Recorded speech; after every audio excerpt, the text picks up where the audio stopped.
hari ini saya akan banyak buka ayat. Kenapa? Karena kitabnya masih lengket-lengket semua. Yuk kita belajar. Kalau bawa handphonenya udah disita toh? Udah dititikkan? Sudah ya. Di sini agak-agak tertib dan agak-agak kejam ya. Gak apa-apa. Baptisan Yohanes. Aku membaptis kamu dengan air, tetapi ia tuh Yesus akan membaptis kamu dengan Roh Kudus. Tapi banyak orang nggak ngerti. Kenapa harus dibaptis Roh Kudus? Apa sih hakikat dari Roh Kudus itu? Kenapa penting betul Roh Kudus itu? Bukan hanya penting, tapi sangat penting. Kalau namanya sangat penting itu berarti sangat diperlukan dalam hidup kita. Segala sesuatu yang sangat penting itu kita akan berusaha mendapatkannya, akan berusaha untuk menjumpainya, kita akan berusaha mencarinya supaya dapat, karena kita merasa itu penting. Oke, kita akan masuk. Ya, tadi yang pertama, Yohanes bilang, aku membaptis kamu dengan air, tetapi ia Yesus akan membaptis kamu dengan Roh Kudus. Satu hal anak muda mesti tahu, yang membaptis kita dengan Roh Kudus itu Yesus. Bukan pendeta, bukan hamba Tuhan, tapi Yesus. Katakan Yesus. Yesus. Ya, Yesus yang membaptis kita dengan Roh Kudus, bukan manusia, bukan hamba Tuhan. Ya, oleh sebab itu milik kerinduan. Hakikat baptisan Roh Kudus, apa sih intisari? Apa sih dasarnya? Kenapa Roh Kudus itu penting? Kenapa Roh Kudus itu perlu? Yang pertama,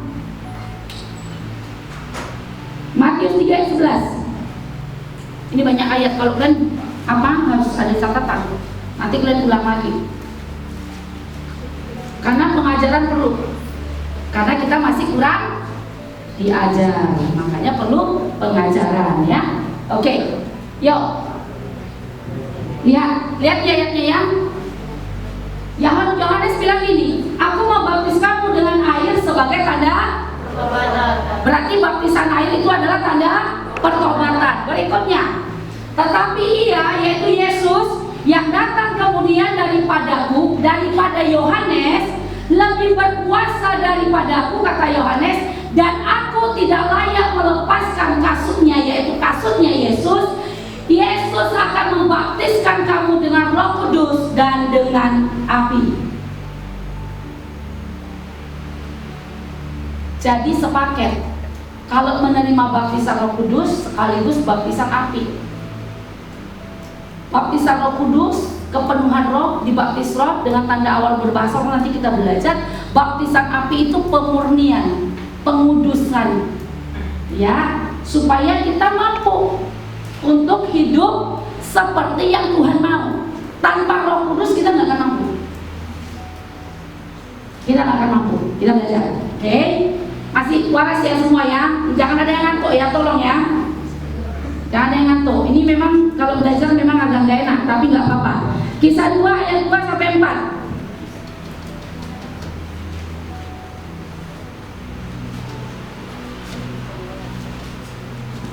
Yuk. Ya, tiba-tiba turunlah dari langit suatu bunyi seperti tiupan angin keras yang memenuhi seluruh rumah di mana mereka duduk. Kemudian, dan tampaklah kepada mereka lidah-lidah api, lidah-lidah seperti nyala api yang bertebaran dan hinggap pada mereka masing-masing. Wah, kebakaran dong kalau ada api di atas kepala kita. Enggak, itu adalah simbol. Roh Kudus itu simbolnya apa? Api. Roh Kudus itu simbolnya apa? Angin. Ya, maka bertiup, kemudian ada api yang membakar kita. Ya, sepertinya seperti itu. Dia turun ke atas kita. Nah, hakikat dari baptisan Roh Kudus sendiri itu ngapain?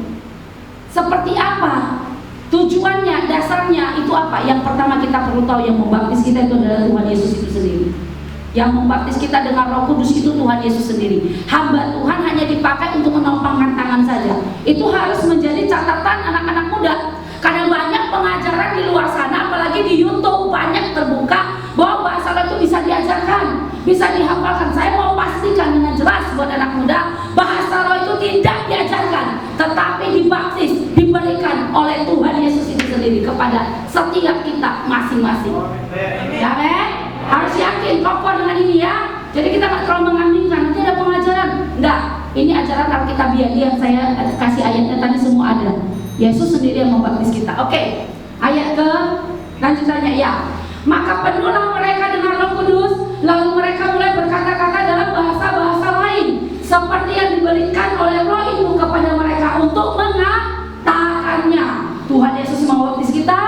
Roh Kudus itu turun ke atas kita, Roh Kudus yang memberikan bahasa-bahasa yang lain yang tidak kita pernah tahu bahasanya. Roh Kudus yang kasih, bukan hamba Tuhan, bukan dihafalkan. Oh kamu hafal ya, nggak, itu nggak dihafalkan. Tuhan Yesus yang membaptis kita. Oke, sampai di sini ngerti ya? Jadi kita yakin kuat. Oke, tanda awalnya apa?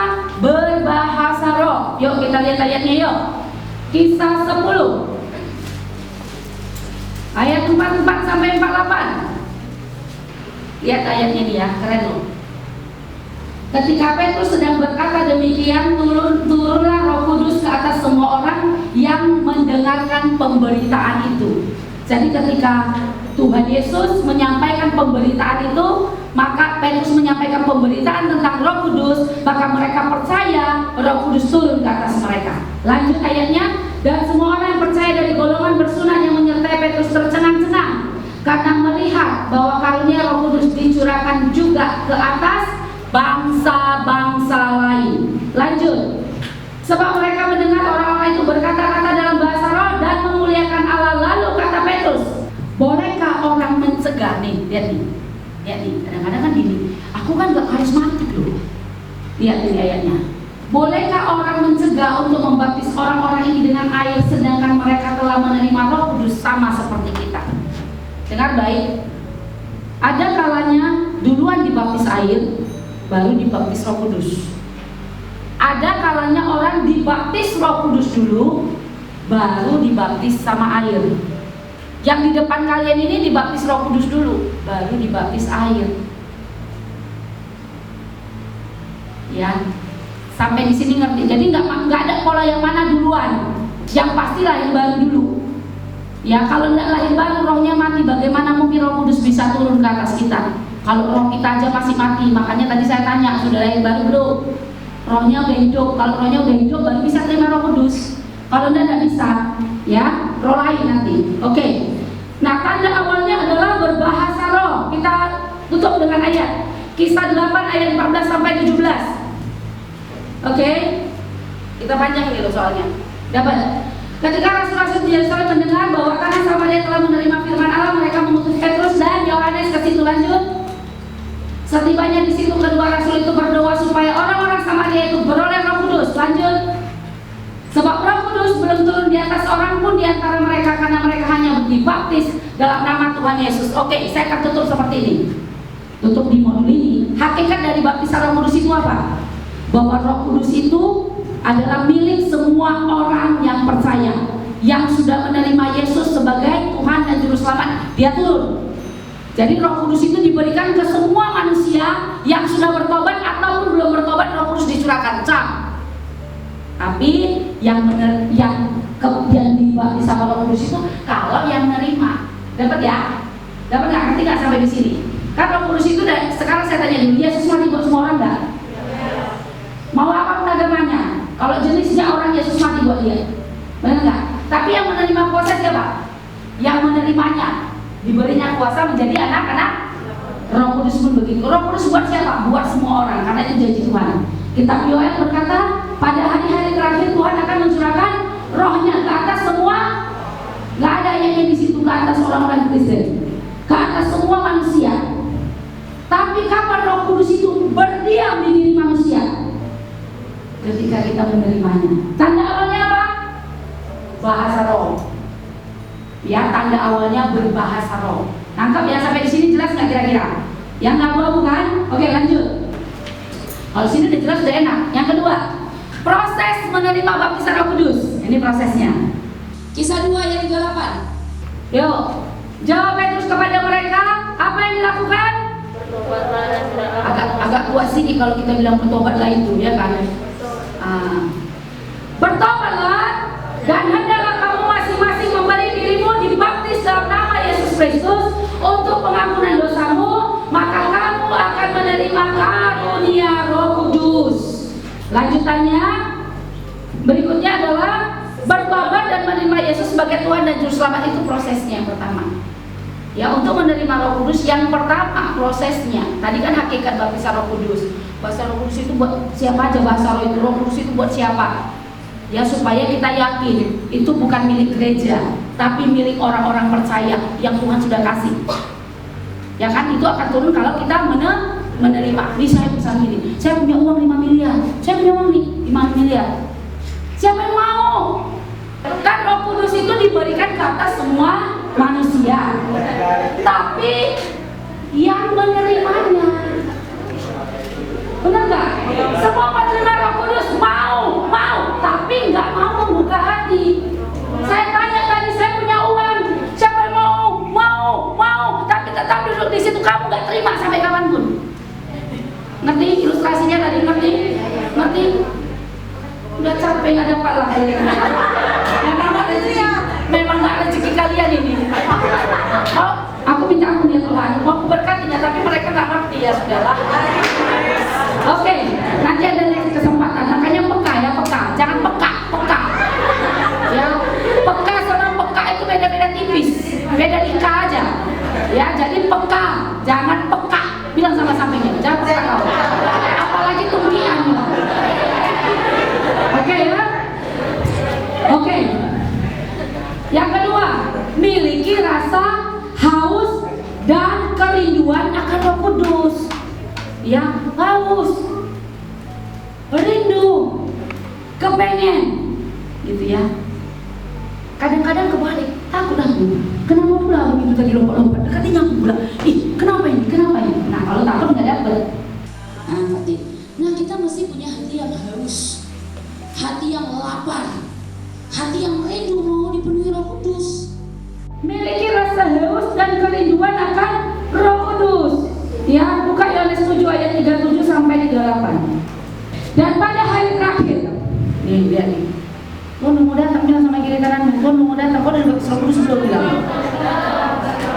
Kalau belum sekarang waktunya bilang. Ya. Dan pada hari terakhir, yaitu pada puncak perayaan itu, Yesus berdiri dan berseru, barang siapa haus, baiklah ia datang kepadaku dan minum. Haus aku haus aku minumlah, haus aku yang bodoh kali lah kau tinggal minum pun tak bisa kau ambil, kan gitu kira-kira. Ya kan? Barang siapa, belum buru-buru aja kayaknya udah harus ditutup ini. Dan pada hari terakhir, yaitu pada puncak perayaan itu, Yesus berdiri dan berseru, barang siapa haus, baiklah ia datang kepadaku dan minum. Lanjutannya, barang nggak apa-apa, dia semangat udah pengen berkesan. Barang siapa percaya kepadaku, seperti yang dikatakan oleh kitab suci, dari dalam hatinya akan mengalir aliran-aliran air kehidupan, bukan aliran air kematian. Tahu aliran air kematian itu apa? Mampus lah aku. Ikan kenapa? Itu aliran kematian itu. Ya, itu aliran kematian itu kayak gitu. Dan perkataannya tahu ini aliran kehidupan apa aliran kematian. Kalau aliran kehidupan itu semangat. Kayak mana lo ujian sekali ini masuk aku nggak ya universitas negeri? Tenang aja, kita kan udah berdoa Tuhan masih kasih yang terbaik.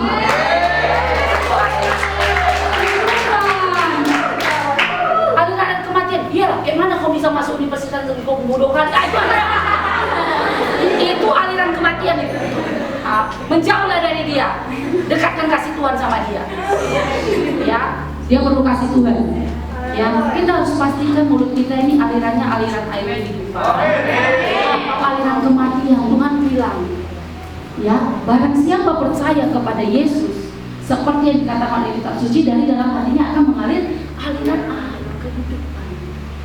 Bertobat dulu, haus, lapar, kemudian apa? Mengalirkan air. Jadi Roh Kudus itu bisa masuk kalau nggak nyumbat dia.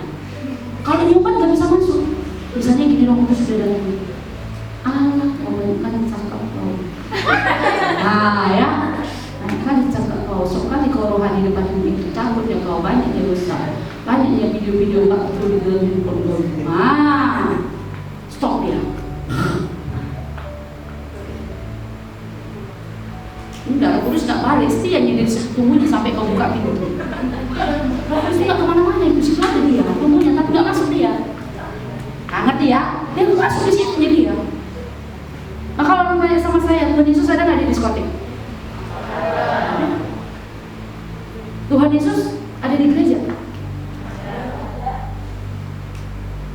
Jangan ada di gereja juga banyak kali orang kalau ibadah nanti.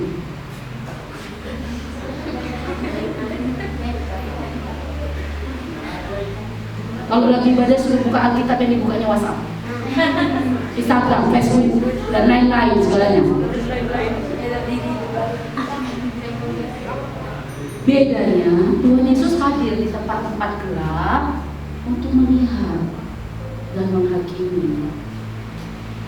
Bedanya Tuhan datang ke rumah Tuhan, hadir di tempat Tuhan, di rumahnya, melawat kita, memulihkan keadaan kita. Kalau kita mau dipulihkan, kalau kita mau. Kenapa? Kalau tersumbat Roh Kudus nggak bisa bekerja. Roh Kudus itu nggak mau maksa, kita suka maksa. Nggak suka ngomong sama kita, suka ngomong sama kau deh. Belum apa abang ini deh, belum ganteng abang ini deh. Kalau nggak suka dia terimain ya, tenang aja. Kau mana hargamu? Jaga Yesus. Selain perempuan yang selainnya mentelan nggak usah. Nggak usah, nggak perlu itu. Kau mahal. Kau mahal hargamu seharga darah Yesus. Jadi nggak usah selainnya supaya cari perhatian, TikTokan kau nggak jelas. Ya, bener nggak? Yang saya bilang ini kenyataan. Cari-cari perhatian, capek-capek gitu, capek-capek nggak jelas. Serius saja kau sama Tuhan, penuh Roh Kudus. Tadi yang pesek pun bisa nampak masuk. Ada inti yang keluar dari dalam hidup kita. Cari dulu cita-citamu, berteman aja dulu. Ya karena saya kan bimbingan konselor perkawinan. Jadi perkawinan yang paling awet itu kalau dimulai dari persahabatan. Nanti kalau ada udah nggak konsen, nanti mahal bayaran kalian.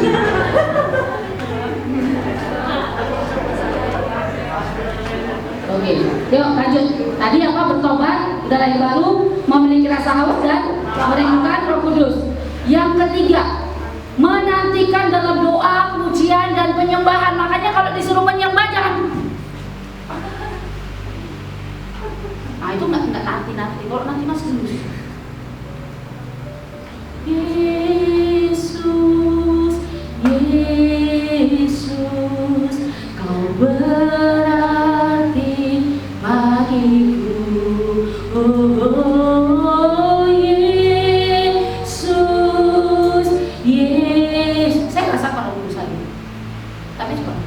Yesus, Yesus, Kau berarti bagiku. Oh Yesus, Yesus. Nanti ya, selesai ya. Kita nggak nanti. Coba sebentar saya rasakan dulu saya. Saya rasakan.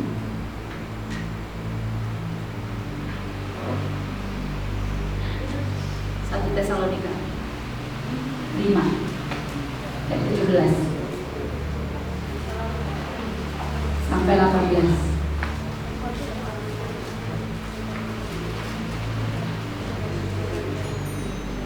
Satu Tesalonika 5 ayat 17 sampai 18. Ayat terpendek dalam Alkitab.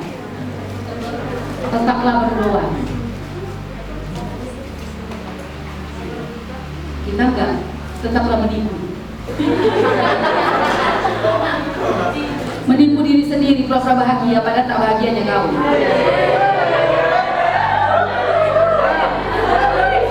Ya, kembali ke kebenaran. Tetaplah berdoa. Ayat 18. Mengucap syukurlah.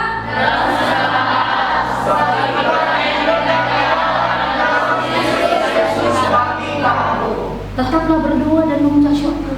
Tuhan, terima kasih Kau sudah mati. Terima kasih. Coba kalau Tuhan nggak naik atas kayu salib, kemana dalam Tuhan? Terima kasih Tuhan. Aku bersyukur. Kau kan janji Tuhan mau kasih Roh Kudus. Kau naik ke surga mau kasih Roh Kudus. Aku belum dapat Roh Kudus Tuhan.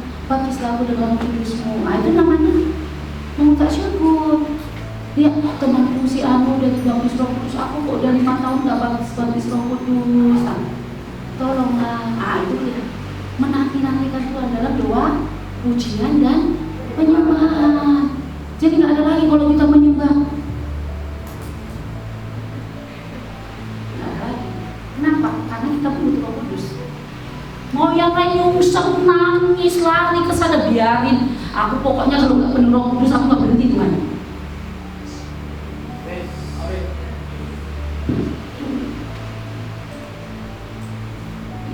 Haleluya, haleluya. Dan sampai aku nggak baptis juga. Haleluya, haleluya. Tuhan berarti aja. Tapi namanya nggak bertekun. Kalau namanya tekun nyanyi sampai dapat. Benar nggak? Hari ini nggak, besok kerja lagi. Hari ini nggak, minggu nanti lagi di gereja. Nggak lagi cari sampai dapat. Itu namanya bertekun. Tekun terus menerus. Itu tekun terus menerus. Tekun terus menerus. Itu namanya bertekun. Ngerti ya sampai di sini tadi apa? Terima Yesus, bertobat, kemudian apa? Hati yang harus dilapat, kemudian jangan tadi udah. Yang pertama tadi bertobat, miliki rasa haus, menantikan dalam doa, pujian dan penyembahan. Yang terakhir, menerima dengan iman dan bertindak. Coba lihat 1 Yohanes 5 ayat 14 sampai 15. Ini buat yang belum baptis Roh Kudus ya. Nanti kalau yang udah baptis Roh Kudus ini saya sambung. Kalau kamu udah dibaptis Roh Kudus, kamu gak punya dampak, ada masalah sama hidupmu. Yuk lanjut. 1 Yohanes 5 ayat 14 sampai 15. Yuk, dan inilah keberanian percaya kita kepadanya, yaitu bahwa Ia mengabulkan doa kita jikalau kita meminta sesuatu kepadanya menurut kehendaknya. Ayat 15. Dan jikalau kita tahu bahwa Ia mengabulkan apa saja yang kita minta, maka kita juga tahu bahwa kita telah memperoleh segala sesuatu yang telah kita minta kepadanya. Artinya apa? Yakin kalau kita minta Roh Tuhan, Tuhan gak pernah kasih yang lain. Apalagi Roh Kudus, kalau kita minta Tuhan kasih. Karena itu janjinya. Tidak ada satupun janji Tuhan yang tidak digenapi, semua digenapi. Apalagi Roh Kudus. Itu janji yang paling penting dalam hidup orang percaya. Pernah kan yang bayi yang belajar ngomong kan? Pernah kan? Kalau misalnya dia mau minum, minta minum dia sama mamanya, pernah dinanya langsung, "Mama minum Pak," kayak gitu. Enggak, pasti enggak. Mama, itu dulu kan? Minum. Mama, minum. Tapi lama-lama kenapa anak-anak kayak kita kok jadi bisa mama minum? Kenapa? Karena terus digunakan dan akhirnya menjadi sempurna. Ngerti? Jadi ketika itu datang, kamu kan minta ke Tuhan. Kamu gak minta oleh setan, kamu minta ke Tuhan. Maka Tuhan kasih kamu. Udah kudusnya dia kasih. Masalahnya itu menjadi wajah. Satu karena malu. Nanti kok bikinnya begini pula, hampir sama-sama. Kok bikin semua ini? Nanti bikinnya aku nyontek dia pula. Karena kami sekolah cuma contek, makanya mau putus pikiran kayak gitu. Yang kedua, takut. Ketika kita merasa apa? Karena selama ini kita mungkin di komunitas yang tidak punya hal yang seperti itu. Nanti apa gunanya Roh Kudus? Saya akan ajarkan. Bukan supaya kamu tengok orang asal berdoa, udah bosan dia. Bukan itu tujuannya. Ya jadi kalau dibaptis Roh Kudus itu mau ngapain? Ada tujuan Tuhan untuk dibaptis Roh Kudus. Bukan supaya kita Nah, dampak baptisan Roh Kudus. Tadi yang belum baptis Roh Kudus tadi udah dapat ya, udah ngerti ya? Ya, udah ngerti. Saya nggak bahas lagi di situ. Ngerti atau belum sih? Ya, agak dipaksa lah kalau nggak lama kali belum ngomong di situ ya. Oke, yang kedua, melengkapi kita dengan kuasa untuk menjadi saksi Kristus. Jadi ketika kita dibaptis Roh Kudus, dipenuhi Roh Kudus, kita disuruh jadi saksi. Kau suruh cerita Yesus aja, berdoa, kamu kita punya kuasa. Kisah 1 ya Bapak. Yuk, tetapi kamu akan menerima kuasa kalau Roh Kudus turun ke atas kamu dan kamu akan menjadi apa? Saksi. Supaya bukan supaya kau keren kalau menyembah kau. Bukan itu maksudnya. Supaya apa? kamu bisa menjadi saksi Tuhan. Orang bisa melihat Kristus dalam hidupmu. Kau yang tadinya paling minta ampun 1 limper bela 5 pun gak mau kasih sama orang, sekarang 10.000 pun kau kasih. Itu berbeda hidupnya, mengalami perubahan. Yang dulunya kita gak setia, pacaran kita kelas 2 SMA, pacar kita SMP pun ada SMA, keliling semua. Sukai nyuri duit mama di poro-poro mama itu. Ketika kita terima Roh Kudus, kita berubah.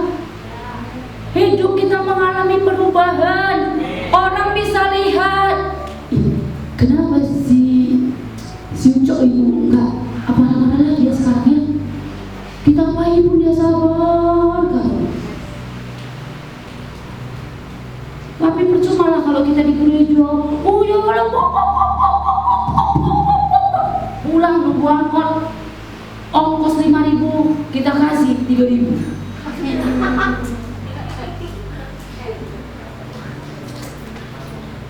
Tujuan kita dibaptis Roh Kudus ini kita mengalami perubahan, mempertontonkan Kristus dalam hidup kita, mampu mengampuni orang tua, mengampuni diri sendiri. Kadang kan kita seringkali menyalahkan diri sendiri. Stop. Kita mau menjadi anak muda yang bebas di dalam Tuhan. Bukan tentang kita, tapi tentang Tuhan yang ada di dalam kita. Itu yang kita bicarakan. Amin. Yang kedua, mengubahkan kehidupan doa kita. Roma 8 ayat 26 sampai 27. Ya, dampak baptisan ya. Jadi ketika kita tadi belum menerima baptisan, yang harus dilakukan apa? Bertobat, menerima Yesus. Yang kedua, haus. Yang ketiga, dalam doa pujian penyembahan. Yang keempat, menerima dengan iman. Oke, dampak ketika baptisan turun. 1, kita diberi kuasa menjadi saksi. Yang kedua apa? Mengubah kehidupan doa kita. Roma 8 ayat 26 sampai 27. Demikian juga Roh membantu kita dalam kelemahan kita. Roh itu R yang lebih besar dari Roh Tuhan. Sebab kita tidak tahu bagaimana sebenarnya harus berdoa, tetapi Roh sendiri, ya Tuhan, Roh Kudus itu saya berdoa untuk kita kepada Allah dengan keluhan-keluhan yang tidak terucapkan. Ayat 27. Dan Allah yang menyelidiki hati nurani mengetahui maksud Roh itu, yaitu bahwa Ia sesuai dengan kehendak Allah berdoa untuk orang-orang kudus. Orang yang dibaptis Roh Kudus, dipenuhi Roh Kudus, hidupnya tidak berorientasi kepada dirinya sendiri, tidak egosentris. Kenapa? Karena kasih Tuhan sudah memenuhi. Kenapa? Karena kita nggak tahu berdoa. Nggak ada satu pun. Alkitab kan Roma 8 bilang apa? Kita nggak tahu berdoa. Kalau ada yang bilang aku jauh lah berdoa, Tuhan, Kau di surga, aku di bumi. Terus berpikir dia lama apa yang mau didoakan. Amin.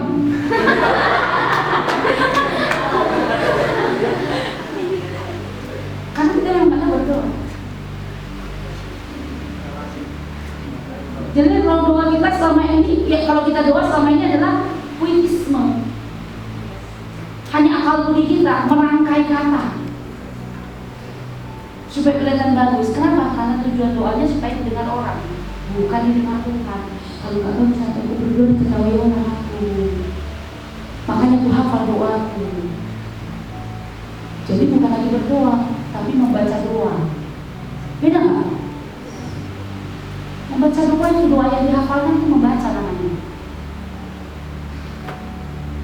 Kenapa? Karena kalau kita tidak dibaptis Roh Kudus, doa kita supaya didengar orang, supaya kelihatan bagus. Nggak perlu ketika Roh Kudus memenuhi kita, Roh yang mengajak kita berdoa. Sederhana pun doa bagus. Kenapa? Karena Roh itu yang berdoa di dalam kita, mengajari kita bagaimana kita harus berdoa. Jadi kalau sudah dibaptis Roh Kudus nggak berani berdoa juga, saya ragu, nggak punya dampak. Lanjut, membangun iman kita. Karena kita nggak selalu imannya kokoh. Membangun iman kita, karena kita nggak selalu punya iman. Kadang-kadang bisa khawatir, kadang-kadang kita takut, kadang-kadang yang kita lihat itu di luar apa? yang kita sanggup pikirkan. Sampai kita bilang capek kali aku berpikir, Tuhan apa yang kau pikirkan? Untuk membangun iman kita, supaya iman kita tetap kokoh, kuat, terpacak, gak dapat digoyahkan oleh apapun, sehingga kita dapat berkata, sekali Yesus tetap Yesus. 1 Korintus 14 ayat 4. Yuk, siapa yang berkata-kata dengan bahasa roh, ia membangun dirinya sendiri. Tetapi siapa yang bernubuat, ia membangun jemaat. Jadi ketika kita berbahasa roh itu bukan supaya dilihat orang. Supaya apa? Supaya kita membangun iman kita. Contoh sering terjadi. Misalnya kita datang mau beribadah di rumah Tuhan. Dari rumah suasana gak enak, benar gak? Gara-gara kamar mandi ribut. Ya kan? Aku duluan. Kena marah lagi, kita kena bentar sama emak kita, ya kan? Hilang, gak enak kita kan, perasaan kita kan? Sampai tempat ibadah, duduk kita kan? Lalu angkat pujian kan, gitu kan biasa kan? Angkat pujian, kita pun ogah-ogahan kan, karena hati kita udah gak enak, benar gak? Udah capek lagi depan kan? Baru tiba masuk kepada penyembahan. Disitulah ketika kita membangun dengan bahasa roh, kita bisa nangis. Aku salah Tuhan. Ngapain aku ribut sama ibu tadi? Ngapain aku lawan mama tadi?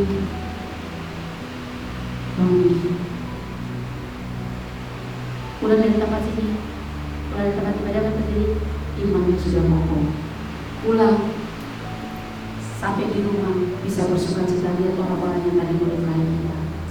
Kenapa? Karena iman kita sudah dibangun. Kita ngerti tujuannya apa. Orang yang gak ngerti tujuan penuh Roh Kudus itu yaitu cuma kelihatan berbahasa roh supaya keren. Dia udah bisa bahasa roh, aku udah bisa. Aku mau ini tujuannya supaya kelihatan kayak superstar. Itu bukan itu maksud Tuhan kasih kita Roh Kudus, buat kita dengan Roh Kudus juga. Supaya membangkitkan iman kita. Tadi yang pertama apa? Melengkapi kita dengan kuasa Tuhan Yesus, mengubah kehidupan doa kita. Doa kita orientasinya nggak diri kita lagi. Lihat temannya, mama bapaknya mau cerai, aduh Tuhan, tolong kuatkan dia. Lihat teman kita mau sekolah belum bayar, aduh Tuhan tolong dia. Kita nggak punya uang, terima kasih Tuhan kasih saya. Jadi orientasi nggak menangisi diri kita sendiri lagi. Ya, nangkep sampai sini ya. Yang keempat, menyempurnakan pujian dan penyembahan kita. Ada yang di sini suaranya kayak saya dulu suaranya jelek banget dulu. Sekarang pun ya nggak cantik kali, 60 dapat lah nilainya. Tapi nggak dibandingkan dulu musiknya gimana, suaranya gimana.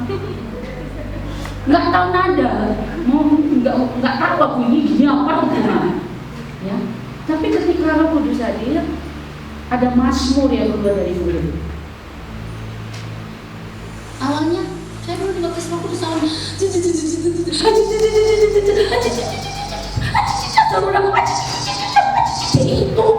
tapi saya tidak pernah. Setiap saya menyembah, saya cuma itu. Setiap saya berdoa, saya nangis cuma itu dulu.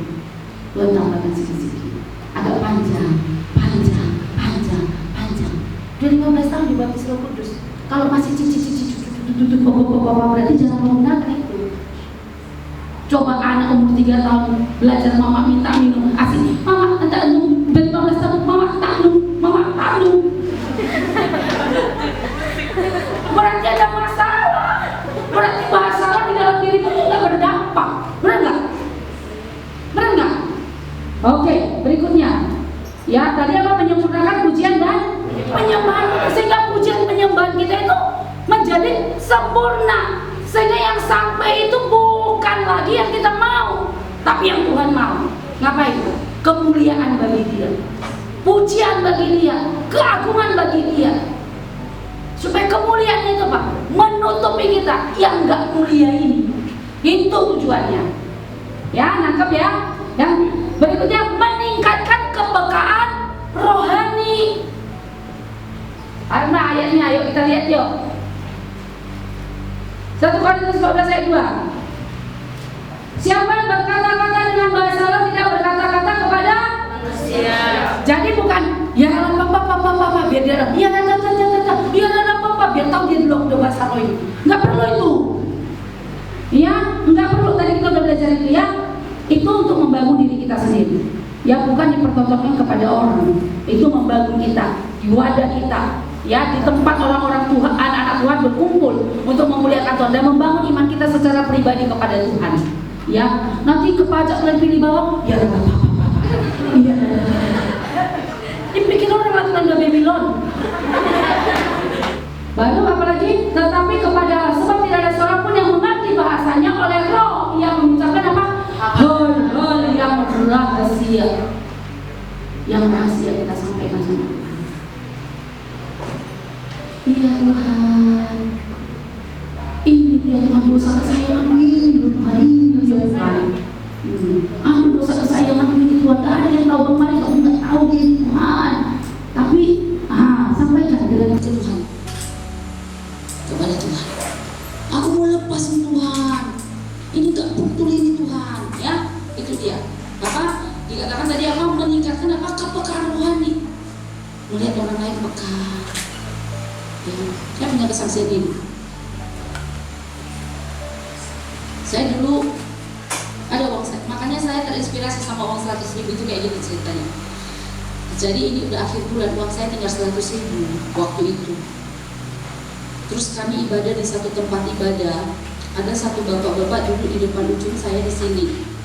Kemudian Roh Kudus bilang sama saya kayak gini, kasih uang yang 100.000 itu sama bapak itu. Tapi Tuhan mau aku tinggal ini, kalau aku kasih aku gak makan lagi lah Tuhan. Soalnya seminggu lagi baru gajian, dipas untuk seminggu lagi. Tuhan bilang kasih. Kalau Tuhan yang suruh saya kasih, saya kasih. Tapi Tuhan pelihara saya cuma tahu taat. Selesai ibadah, salam-salaman, terus Pak, ini apa ya, ada sedikit berkat. Terus bapak itu langsung nangis gitu, bersujud kepada saya. Kenapa Pak? Kenapa Pak? Kayak gini Pak, kayak gini gitu. Kenapa Pak? Kenapa Pak? Pak, Bu, Bu, dia bilang, kami udah seminggu gak makan Bu. Udah seminggu kami cuma beli roti tawar sama air putih 8 anaknya, tinggalkan istrinya, anak-anaknya semua. Saya nangis di situ, Tuhan untuk saya peka. Kalau nggak mau kasih pun Tuhan nggak bisa marah sama aku Tuhan. Tapi aku bersyukur buat Roh Kudus sehingga saya peka apa yang saya harus lakukan. Tadi apa? Kalau orang yang sudah dibaptis dipenuhi Roh Kudus, hidupnya tidak memikirkan diri dia sendiri. Hidupnya memikirkan apa yang Tuhan mau, bukan apa yang kita mau. Bukan how about me, tapi how about God. Ya, semuanya untuk Tuhan, tentang Tuhan, bukan tentang saya. Ketika saya taat, saya bukan soal hasil dari ketaatan itu, karena saya tahu hasil dari ketaatan pasti ada hasilnya. Bukan itu tujuan saya, itu hanya dampaknya saja. Tapi ketika saya taat, saya itu sukacita. Saya nggak mikir seminggu lagi ini saya nggak makan gimana, saya nggak pikirkan itu. Yang saya pikirkan, thanks God, saya taat, saya peka apa yang Tuhan mau. Latih kepekaan kita. Jangan peka, ya, peka. Oke, itu maksud Tuhan kalau kita itu dibaptis Roh Kudus itu punya dampak, bukan sekedar musikal apa-apa, bukan sekedar itu. Tadi saya bilang udah 5 tahun masih ada masalah itu sama hidupku itu. Satu pasti kau jarang menyembah. Apa sih hal-hal yang menghalangi pekerjaan Roh Kudus? Apa yang membuat orang nggak bisa dibaptis Roh Kudus?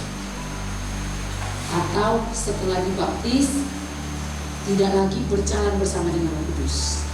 Ya, ada 2. Satu, belum pernah dibaptis, ada yang menghalangi sampai tidak bisa dibaptis. Yang kedua, sudah dibaptis Roh Kudus tetapi tidak hidup berjalan dengan Roh Kudus. Di tengah jalan lepas, di tengah jalan banyak hal. Nanti kita belajar. Yang pertama saya mau belajar tentang hal-hal yang menghalangi pekerjaan Roh Kudus. 1, kita sering mendukakan Roh Kudus. Efesus 4 ayat 30. Ayo, dan janganlah kamu mendukakan Roh Kudus Allah yang telah memateraikan kamu menjelang hari penyelamatan. Kita sering dukakan Roh Kudus. Contoh nih. Pagi-pagi kan disuruh bangun kan sama Tuhan, sering nggak ngalamin? Jam 2, nanti jam 1, jam 5 disuruh bangun kan. Kita udah berdoa malah prepare toh. Tuhan besok aku pengen saat teduh bersama dengan Tuhan, romantis sama Tuhan ya. Saya mau satu bersama Tuhan ya besok pagi jam 5 tepat dibangunin Tuhan. Bentar ya Tuhan, masih ngantuk. 10 menit dibangunin lagi nggak? Bangunin. 10 menit lagi dibangunin. Ketika dibangunin, Tuhan sebentar lagi lah. 10 menit lagi dibangunin lagi. 10 menit lagi dibangunin lagi. Tapi kita udah kesiangan Tuhan, besok lagi ya. Itu satu contoh. Contoh yang kedua, ketika kita mau marah, Roh Kudus pasti bilang sama, ada warning. Kalau kita marah, Roh Kudus berduka. Kalau Roh Kudus berduka, dia beda. Roh Kudus beda sama mama bapak kita. Kalau bapak mama kita disuruh, "Bocah, sini kau, tunggu lama.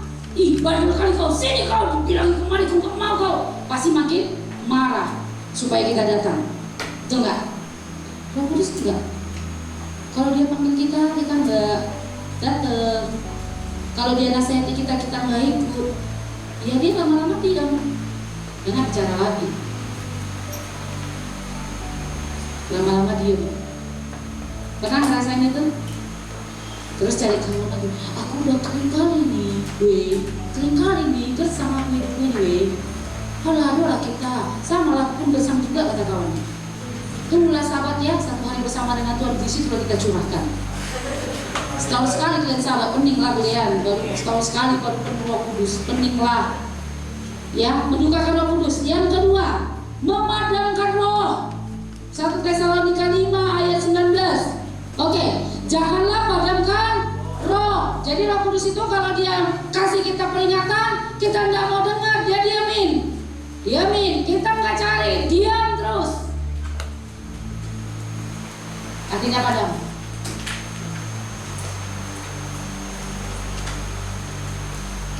Terus mau meraihnya lagi. Saya percaya kita punya pengalaman rohani lah ya. Ya Pak Mariot, Bang Mariot pendidikan itu luar biasa. Saya percaya pasti punya pengalaman gitu. Mau meraihnya lagi, itu nggak mudah. Ya kan sampai udah pindah posisi lepas. Tuhan, mana lagi Tuhan supaya dapat lagi. Pernah sampai di posisi seperti itu? Semua orang mengalami, kami pun mengalami. Kenapa? Karena berpadam. Supaya dia on fire lagi, kumpul sama orang yang apinya masih menyala, supaya dibakar. Yang ketiga, terikat oleh keduniawian. Nah ini yang paling banyak kita di sini. 1 Yohanes 2 ayat 15 sampai 17. Perhatikan, kita ada di sini enggak? Ya. Lihat, janganlah kamu mengasihi dunia dan apa yang ada di dalamnya. Janganlah kamu mengasihi dunia dan apa yang ada di dalamnya. Jikalau orang mengasihi dunia, maka kasih akan Bapa tidak ada di dalam diri orang itu. Kita mulai cek diri kita. Kita masih punya kasih Bapa nggak? Kita masih lihat orang-orang susah, gimana kita bisa masyhur nggak? Kita susah, tapi lihat orang susah, kita susah juga. Ternyata aku lebih bersyukur. Aku susah, tapi dia lebih susah dari saya. Kenapa? Lihat lanjutannya. Sebab semua yang ada di dalam dunia yaitu apa? Dan keinginan mata serta keangkuhan hidup bukanlah berasal dari Bapa melainkan lihat, jangan dimatikan dulu. Semua yang ada di Ya, nanti baca Galatia 5 ayat 20 itu ya. Bagaimana keinginan daging itu. Ya, semua anak-anak muda itu terutama. Ya, untuk keinginan daging, keinginan mata. Ya, lihat. Ya. Hawa itu lihat buah pengetahuan yang baik dan yang jahat itu bukan sekali lihat. Lihat berulang-ulang. Besok lihat lagi. Besok lihat lagi. Besok lihat lagi. Hanya terjerumus. Hati-hati dengan mata. Alkitab bilang, kalau matamu menyesat kamu, bagus kau cungkil aja matamu ini. Lebih bagus kau dengan mata satu kau masuk ke dalam surga daripada dua matamu binasa. Ada dua matamu tapi kau binasa. Itu apa? Ya. Saya mengajarkan ini gini. Hargailah pengorbanan Kristus di kayu salib itu loh. Ya. Yesus mati buat kita tuh hargai. Say thank you. Kalau Yesus nggak mati buat saya gimana? Kenapa kita lakukan firman Tuhan? Bukan karena hukum-hukum, tapi karena aku mengasihi Tuhan. Kenapa kamu nggak marah lagi? Karena aku mengasihi Tuhan. Kalau aku marah, aku harus berduka. Kenapa kamu nggak pelit lagi? Aku nggak pelit. Karena ada firman Tuhan, orang pelit nggak masuk kerajaan surga. Aku mengasihi Tuhan, maka aku nggak pelit, supaya Tuhan disenangkan dalam hidupku. Apa yang kita lakukan apa? Karena salib Tuhan. Apa yang aku berbuat ini karena salibnya Tuhan. Lanjut. Baru apa? Serta keangkuhan hidup. Keangkuhan hidup ini banyak loh. Pinter bisa jadi angkuh. Dari mana lihat nih? Orang pinter kalau nggak mau ngajarin orang itu angkuh. Terakhir, terikat dengan kuasa kegelapan. Kenapa terikat dengan kuasa kegelapan di urutan yang terakhir? Karena kalau itu adalah hal yang paling mudah Tuhan lepaskan. Tapi untuk keangkuhan hidup, untuk keinginan daging dan keinginan mata, kita harus bekerja sama, partnership dengan Roh Kudus untuk menaklukkannya. Sampai di sini ngerti? Ngerti. Oke. Jadi kalau kita sudah dipenuhi, belum dibaptis Roh Kudus, tadi sudah ngerti kita mau ngapain. Kalau kita sudah dibaptis Roh Kudus, kita masih punya dampak. Ya, jadi kalau kita tidak punya dampak, kalau ke gereja rajin, pelayanan luar biasa, cantik, baju rapi, wangi, pakai parfum, kamarnya jorok, baju kotor bergantungan semua, tempat tidur itu sampai pasir numpuk di atas.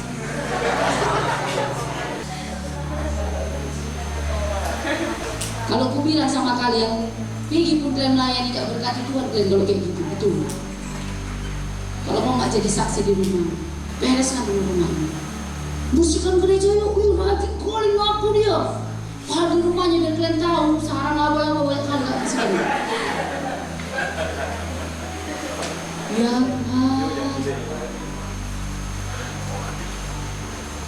apa nggak merepet mama kita kan? Nggak dikasih kita pergi pelayanan kan? Ulah siapa itu? Jangan kau bilang ulah orang lain, ulah punya itu. Aku saja. Lihat, kita masih punya dampak. Di sekolah, daring sekarang kan? Semua masih daring kan? Ngabsen nggak? Masih sampai 5 kan ngabsen. Bener nggak?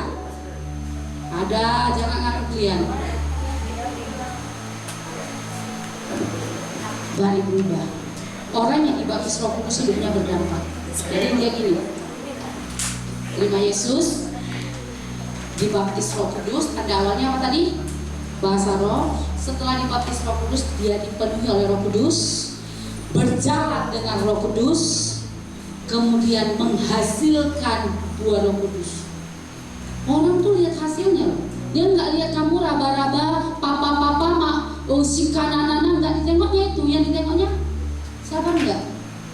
Ada sukacitanya nggak? Ada damai sejahteranya nggak? Ada kesabarannya, ada kemurahannya nggak? Ada kesetiaannya nggak? Lemah lembut nggak? Penguasaan dirinya ada nggak? Orang lihat itu. Kamu mau hafal Kejadian sampai Wahyu, kau buka pun Alkitab, bertobatlah. 3 kilometer lagi Tuhan datang, bertobatlah. Nggak guna. Ya udah kayak mana kalian rupanya kau? Gitu kan bilang orang kan. Kenapa? Karena kita nggak berubah. Katakan berubah. Inside. Dari dalam. Karena Roh Kudus yang menghasilkan.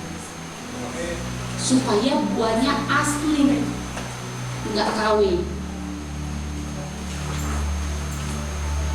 Buahnya yang asli harus diproduksi oleh Roh Kudus. Nggak bisa diproduksi dengan cara manusia. Buah Roh Kudus itu bisa diproduksi oleh Roh Kudus yang ada di dalam kita. Dia nggak bisa diproduksi dari luar. Bersaudara tidak bertengkar, rukun. Ini dipakai aja pun jaket kita. Jaketku itu, jangan pakai. Kita berubah supaya kita punya buah-buah roh. Ada yang kita hasilkan. Jadi dibalik, buah roh dihasilkan kalau kita berjalan bersama Roh Kudus. Kita bisa berjalan sama Roh Kudus kalau kita dipenuhi oleh Roh Kudus. Kita akan bisa dipenuhi Roh Kudus kalau kita dibaptis oleh Roh Kudus. Kita akan bisa dibaptis Roh Kudus kalau kita sudah dilahirkan menerima Yesus. Jadi gini polanya, menerima Yesus, baptis Roh Kudus, tanda awalnya bahasa roh, kemudian kita dipenuhi Roh Kudus, dipimpin oleh Roh Kudus, kemudian menghasilkan buah Roh Kudus. Untuk menghasilkan buah Roh Kudus apa yang dilakukan? Berjalan dengan. Untuk berjalan dengan Roh Kudus apa yang harus dilakukan? Untuk dipenuhi Roh Kudus apa yang harus dilakukan? Tanda awalnya? Iya, kemudian itu akan berlaku kalau kita sebagai Tuhan dan Juru Selamat. Adik-adik diberkati? Punya komitmen? Mulai hari ini komitmen sama diri sendiri. Aku mau berubah. Melayani Tuhan itu yang pertama. Melayani pekerjaan Tuhan itu yang kedua. Beda ya. Adik-adik mesti tahu ini. Mana yang menjadi prioritas. Melayani Tuhan itu hubungan pribadi sama Tuhan setiap hari. Melayani pekerjaan Tuhan ini, melayani, mendoakan orang, ikut ibadah, ikut persekutuan, jadi aser, multimedia, pemusik, itu melayani pekerjaan Tuhan. Tapi melayani Tuhan adalah hubungan dengan Tuhan. Itu akan menghasilkan segala sesuatu yang luar biasa. Dari mulutnya akan mengalir aliran-aliran air kehidupan. Jadi kita mengerti polanya Tuhan, sehingga hidup kita tidak lagi seperti orang dunia hidup. Ya, orang dunia hidup, kita tidak sama mereka lagi. Orang dunia bisa suka hati, kita punya standar surga. Kan rencananya mau masuk surga kan semua kan? Coba, siapa yang punya rencana masuk neraka?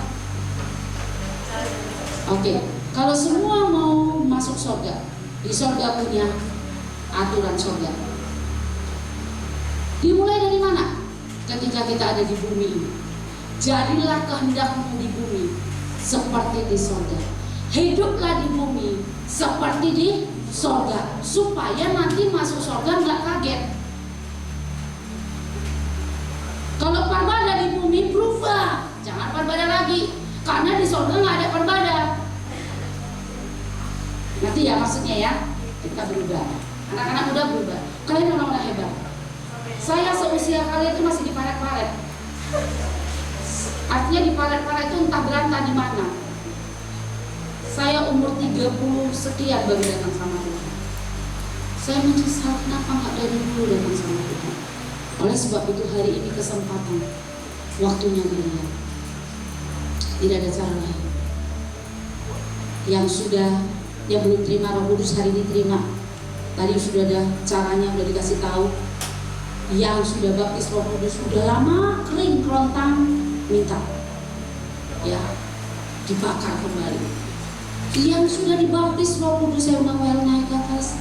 Yang sudah baptis Roh Kudus tapi tidak berdampak, minta sama Tuhan supaya kita punya buah di hadapan Tuhan. Amin. Kita setuju, kita sepakat dengan Tuhan, kita mau terima Roh Kudus. Dan satu lagi, Roh Kudus itu tertib. Dia sangat tertib. Roh Kudus itu tenang, lembut, tertib.